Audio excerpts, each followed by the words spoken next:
So by the end of 2011, God willing, we should be completed with the earthworks. The first kilometer where we started to work, that by and large is the biggest component to the earthwork, in that most of the work that we have to do is over on that side. In the second kilometer where we are right now, that is not as difficult. That is probably the easiest part of the whole thing, the second kilometer.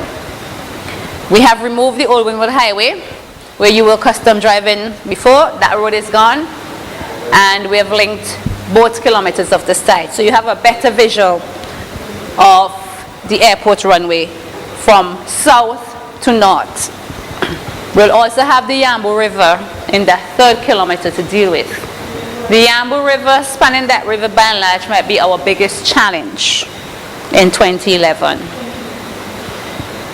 But they have already decided what product they're going to use there and how they're going to span that river.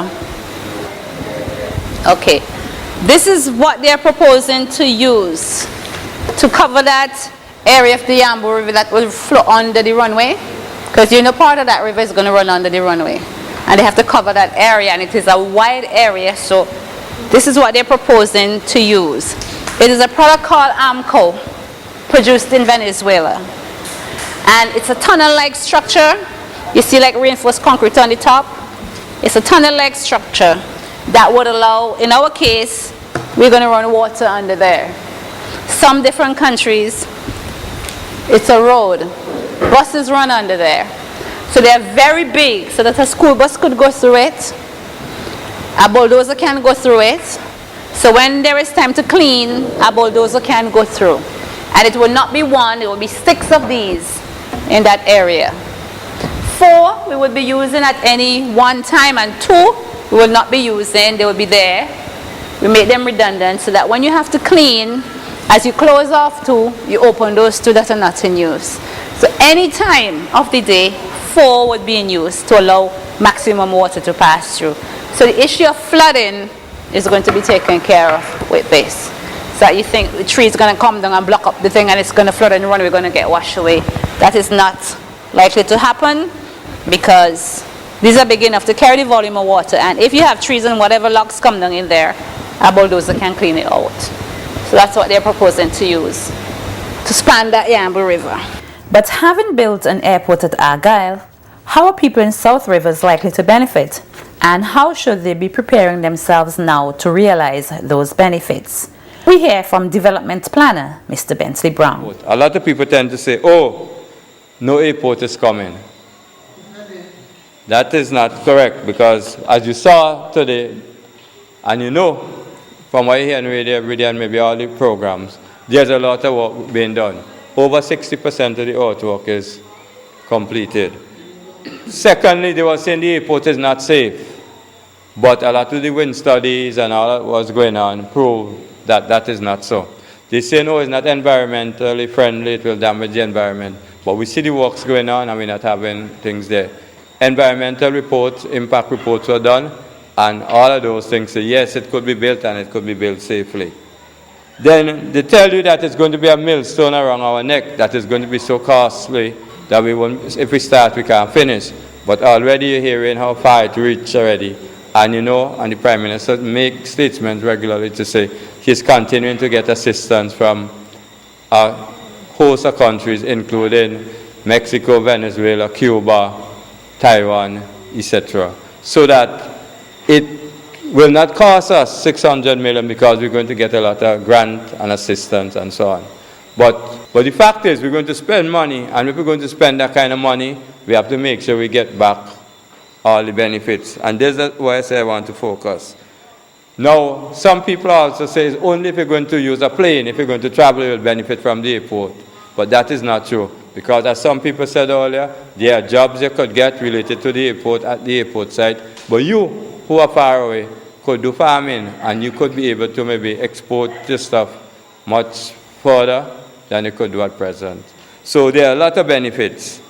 And if we are to realize these benefits, we have to very early be able to identify where we're likely to get these benefits. For the country as a whole, we're going to see a lot of development in the Argyle area. In the Argyle area, you're going to have the airport, you're going to have about 800 people employed on a daily basis. Those people would sooner or later want to live close to the airport, so you're going to get a lot of housing development around the airport. And if you have houses, you're going to have supermarkets, you're going to have businesses. People close to the airport also going to be buying services, goods and so on every day. Taxi drivers. So you're going to see Argyle, rather be in a dead area of mainly grass, as it was before. You will see a good size settlement, maybe bigger than Arnesville or Calicut, developing in that area in 10, 20 years' time. So there's a good future there. And from a planning point of view, if we plan it good and we do it right, the land value would appreciate and we could really get a high quality development. I don't know if most of you would have gone to Harmony Hall. Harmony Hall is the area where they move most of the people who are the Argyle side from. And if you look there, you'll see a good high quality development that's developing there. So not slum, we're talking about high quality development. So that if we could develop Argyle like that, we could see improvement. We could get those kind of benefits. Already, we noticed that in areas which are not close to the airport, like Bocament, you have a big hotel development there. And for the people on the leeward side, they are very happy because they could supply a lot of the agricultural products, the meat products, the fish products, and they could be employed in the industry, as well as they could do things which are related to tourism. They could carry out people on boats. They could carry people in taxi and tours around.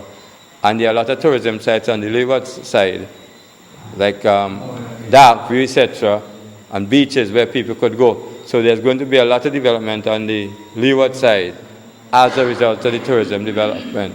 Because the big problem we've had over the years is that a lot of people are afraid to invest in hotels because they wonder how will we get the tourists in. But the main reason why the people at the Bocament hotel would have invested so much money is because they know an airport is coming and they know that there are benefits to be gained and they're organizing themselves to take maximum advantage. So what I want the people of South Rivers and so on to do is to, in a similar way, organize. Don't wait for the foreigners come in, set up to make the benefits. They saw very early it was coming and they set up. You could set up. What are some of the things you could do? You could also get into maybe getting some training and getting jobs related to the airport. They're going to need engineers, they're going to need a tower control staff, people to work in the Met Office, firemen, police, security. So you could start to organize yourself to get in some, exactly, you could organize yourself to get into some of those areas. They're going to have shops.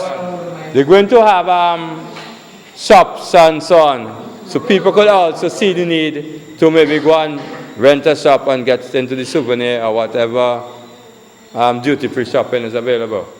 But for the majority of you who are presently in farming, it's a good opportunity for you now to look to see what kind of crops you could produce, both to sell to maybe the hotels and the tourists and other people will be coming here. But since more people will be getting jobs, more locals would also have money, which means they could also afford to buy a lot of the agricultural products. But we have Vincentians and we have West Indians living in London, Toronto, New York, etc. And for years, those people wanted to get a lot of our Vincentian food. But with Liat and the small size of the aircraft, there was no reliable of shipping out those stuff. Hopefully with a new airport that could take flights direct to New York and beyond, we should be able to export a lot of our goods very easily, especially agriculture. We should be able in particular to get a lot of fruits and vegetables out. Things which are perishable, we should be able to get out. Cut flour is one big area that we could also do well with if we get into those markets. So there are a lot of opportunities. It's a natural disaster. Houses are down, trees uprooted, electricity out, food and clean water in short supply. This situation is not unthinkable. Remember Haiti? Had it not been for the international airport, the situation would have been much worse. Now, imagine St. Vincent and the Grenadines in a similar situation. In the interest of national security, support the Argyle International Airport.